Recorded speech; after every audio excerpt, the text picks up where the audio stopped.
Hey, Facebook. Yeah, I look beautiful today. Um, I am Lydia, but you can call me Dia. And we are driving today to go take a specimen to a lab facility that I have collected over the past 24 hours.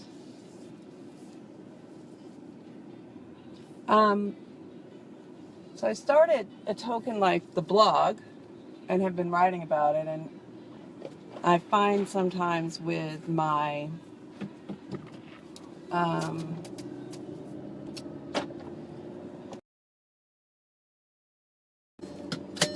the disorder that I have, sometimes just writing is difficult in general. And so I felt like I wasn't getting enough information out about this particular part of my life and the struggles that I go through with it.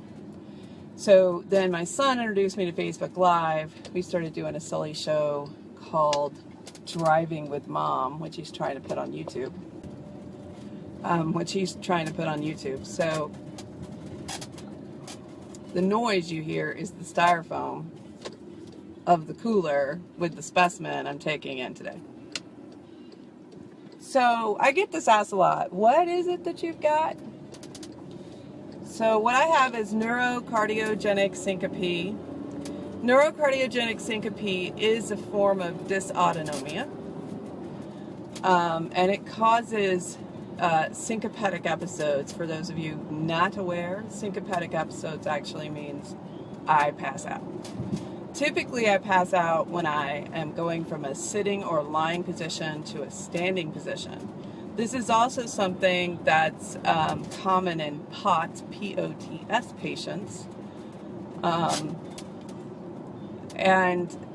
I don't have POTS. I have neurocardiogenic syncope. And I know this because I've been to Vanderbilt University, which is in Nashville, Tennessee. And I've actually been examined by their neurocardiogenic syncope clinic.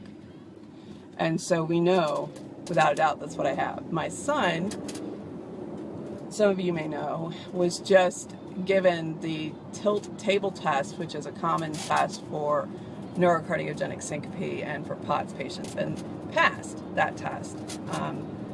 So that leads me to the next issue in my life right now, which is I'm looking for a diagnosis now of mast cell activation disorder or syndrome. So neurocardiogenic syncope is a heart cardio thing. It is not an all system thing. And I have had all system issues pretty much all my life. And so neurocardiogenic syncope doesn't really explain the continued amount of illness that I have and the continued amount of fatigue that I experience, although fatigue is part of neurocardiogenic syncope. But it just, since I've been legally disabled, it just doesn't explain how very ill I've been. And, you know, the joke is, how many days will I be hospitalized this year? So we're talking about pretty serious things. And most of them have to do or are absolutely related with having allergic reactions to everything. Even though I've taken allergy tests, and they've all been negative. So I got a book for patients with dysautonomia. Remember, dysautonomia is the umbrella term for people with POTS, neurocardiogenic syncope, and several other disorders. And the Dysautonomia Project is a book and a website that you can get online, and it basically kind of breaks out what dysautonomia is and gives patients tips. It also gives doctors tips on how to deal with this disorder and things like that. So it's a very interesting thing. So that said, I got this book, and there's a Dr. Afrin, A-F-R-I-N, And Dr. Afrin has a article in there called Dysautonomia and MCAD,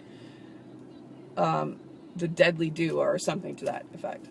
And so I went online and started doing some research around mast cell activation disorder or mast cell activation syndrome. And I've learned quite a bit about both through that. I ended up buying Dr. Afrin's book, Never Bet Against Occam, which is a book about MCAD and MCAS. But what caught me in the Dysautonomia Project book was that there was a list of, if you have these things, a symptomatic list of people with MCAD and MCAS. And I had like all but maybe 3. It was really kind of like alarming how many that I had. So I did some research on the internet. I found a doctor, Theodore Lee, at Peachtree Allergy and Asthma in Atlanta. And I found that it was rumored on the internet that he saw patients with MCAD and MCAS. And so I made an appointment. I went in. Dr. Lee spent an hour with me. And he said, you know, given just my symptomatic history, thought it was probably 30% likely that I had MCAD and MCAS. And ordered the blood test, which is tryptase. But the problem with tryptase, I know, is that usually you need to be symptomatic to have the tryptase levels actually register in a blood test. And then I've done this 24-hour collection of my urine, because one of the things they're looking for are all different kinds of chemical markers created by the mast cells. And mast cells are the cells in your body that attack wounds, heal wounds. They're the place where the antihistamine responses, the histamine responses come from, are mast cells. We all have mast cells. From what I've read and what I understand, some patients have an overproduction of mast cells by the body, which means you have an overreaction of the body to things that would cause a histamine reaction. And then the flip of that is that you have mast cells that are the normal amount, but you've got like an abnormal response by those cells. They're still trying to work it out. The reason I think this is beginning to come to light has to do with peanut allergy, oddly enough, which is a deadly allergy for many people, and mast cells have something to do with that. And so they've been studying and researching mast cells in an attempt to better understand histaminic reactions to peanuts and bees and, you know, deadly things like that. And my deadly reactions have been to just like normal things, and sometimes not even really identifiable things. So that is where I'm at. I've had this blood work done last week. It'll take about 2 weeks to get back. I'm taking in this specimen, which will take about 2 weeks to get back. And then Dr. Lee is actually going to call me. I don't have a follow-up, but he said what he does is he calls. And then from these tests, they determine how to go forward.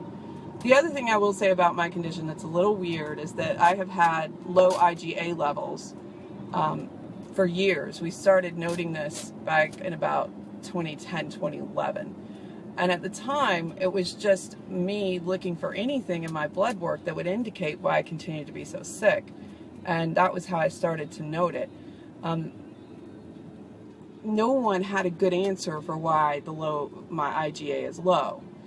Now, my son, his IG, by the way, IG is immunoglobulin, and all of these are around, immunoglobulin is around your immune system. So the IgA level, when I asked them why they even bothered to test it, and I couldn't even get an answer for that. I do know that for some MCAD patients, IgA levels can be low. So my son, who has had chronic fatigue for about 2 years, we had his IG levels tested and they were low. And we mentioned this to Dr. Lee, and one of the things Dr. Lee is going to do is he's running some tests around diseases and genetic disorders that could cause Ig levels to be whack, which could in turn cause some of the issues that I'm having. So I just thought it was important that I try to document some of what I do and put that out there in the universe for someone else who may be struggling like I've done. So I'll post videos about, you know, what you can do as a patient and things that you can do to advocate for yourself and the kind of the tips and tricks. And then I hope to post some videos just like, this is me having a bad day, or this is me having a great day. And I'll talk more about my idea around tokens and what that means, and just kind of give it general information. And I hope that someone out there finds it useful and helpful, and maybe it'll lead you to do some more research into your own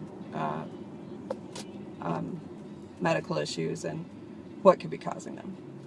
Until then, may you have the best health you can have and the best energy you can have. Have a great day. Bye.